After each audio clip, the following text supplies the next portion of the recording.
L'Artimobile s'est installé aujourd'hui dans la cour du collège Hans Arp à Strasbourg. L'objectif, faire découvrir à des élèves de 3e et 4e 250 métiers de l'artisanat.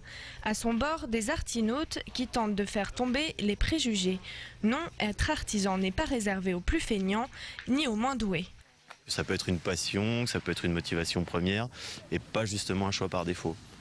Et maintenant, ça change petit à petit. On essaye d'expliquer qu'il faut quand même avoir un très bon niveau pour faire différents métiers, que ce soit au niveau des cours purement théoriques. Et puis alors par contre, au niveau manuel, là, il faut dans certains métiers vraiment toucher. Puis il y a autre chose qui a changé, c'est d'expliquer que les différents métiers de l'artisanat sont devenus de plus en plus pointus et ont évolué avec le progrès technique. C'est-à-dire que maintenant, il faut quand même bien maîtriser l'informatique, bien maîtriser certaines machines. Il faut avoir un très bon niveau de savoir-faire et technique.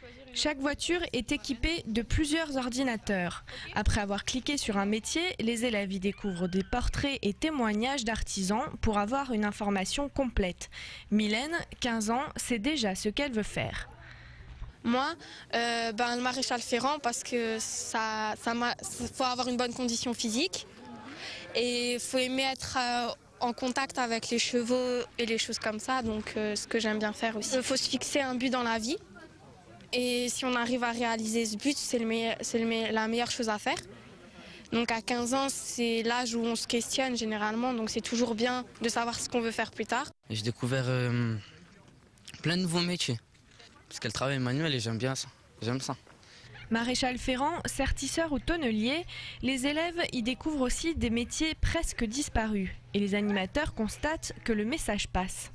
Et on s'aperçoit qu'après cet événement, vraiment, ils ont une autre image, une vision très différente de celle qu'ils avaient au départ. Et d'ailleurs, c'est assez agréable de voir que certains jeunes, suite à cet événement, finissent par vous dire qu'ils ont un petit peu trouvé leur voie ou en tout cas des métiers auxquels ils n'avaient jamais pensé et qui voudraient peut-être faire plus tard.